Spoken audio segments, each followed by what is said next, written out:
What's good, YouTube? It's your boy P Money. So Tucson decided it would go to the state of Ohio to find a story regarding the police and the Belmont County Sheriff's Office. They rescued two fawns after the mother is killed on highway. So I guess they felt like this was like a good Samaritan type thing for this police force. But I did a little research on this police force in particular, and it raised a lot of questions that Tucson would pick up this story regarding this police force. There was a number of hate crimes that have happened in that particular area. I think in 2020, it was either 304 or 340 hate crimes in that particular area. And this is a police force that is around about 63,000 population. The community that they cover is about 63,000 Ohioans. You know what I'm saying? I looked at the demographics of this area.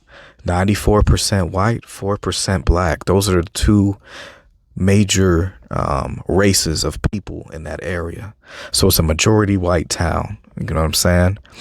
And I've also done other research, more so on the hate crimes. And I've noticed that there were a lot towards black people. There was a lot of anti-black hate crime type activities throughout the years.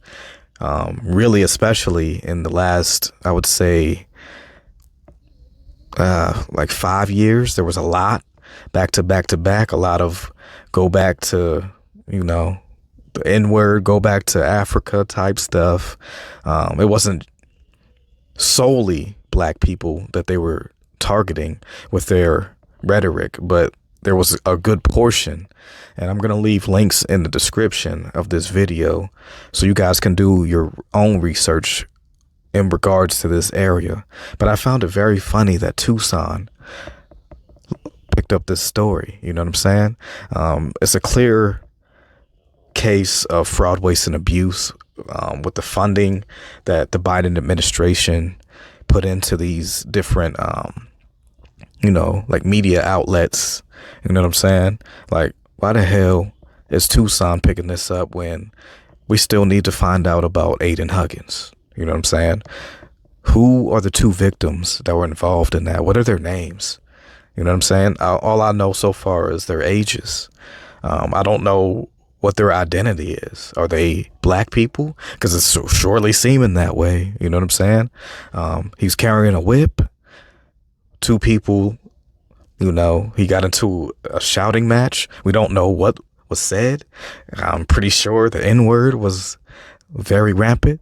You know what I'm saying? There's a lot more questions than answers. They picked this up instead of talking about that. What's going on with the Pima County Sheriff's Department here? You know what I'm saying? Are they covering something up in that whole entire situation? It's very interesting.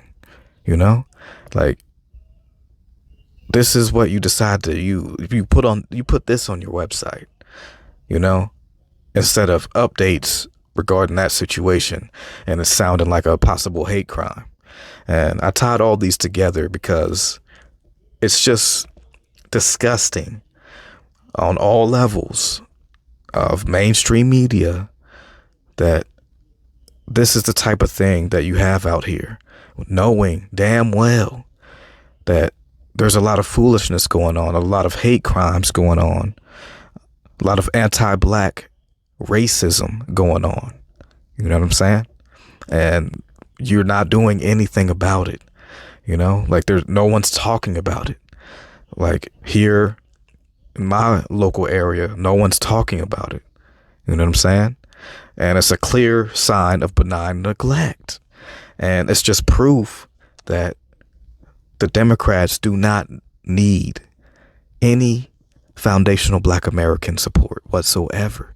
They're showing none. They're giving stories like this, or this dude right here in this picture, those tattoos, that's probably some white supremacist symbolism. You know what I'm saying? Clearly, that area has a very heavy white supremacist influence, you know?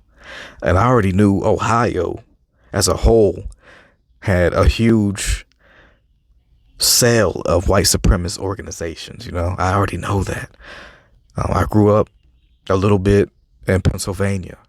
I was born in New York. I've been to Ohio, parts of Ohio. You know what I'm saying? I've seen how some of the white supremacists get down over there. I know what it's about over there. You know what I'm saying? And it just so happens that Tucson has a lot of similarities to Ohio, you know, with a lot of their anti-black rhetoric. It just, they don't, like, these stories come out instead. Like, they want to talk about other police forces and not their own over here.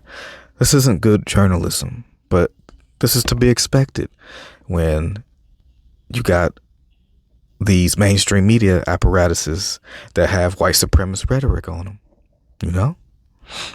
But I just found that this was very interesting, and I did a little bit of extra research on this particular police force, and I had to tie it in with the police force here in Tucson, one of them, you know, because there's a few. And Pima County Sheriff's Department, they got to answer for that potential hate crime. There's not enough information. I've been looking, you know what I'm saying, on the internet through these resources, and I've seen nothing, you know, still nothing. And that's not good, man. That's very horrible police work, very horrible journalism. You know what I'm saying? It's like you guys don't care if those two victims do happen to be black. It does seem that way because you're not trying to release the identities of those two people. You know what I'm saying? What about the victim who got shot and passed out and wrecked his car down the road? You know what I'm saying? Like that you said. What of that? Why is there no updates? How come, like, on the news, they're not talking about that? It's very telling, man. It's very telling. But I don't really have too much else on this foolish story. This is your boy P Money. Tell me what you guys think, and I'm off this.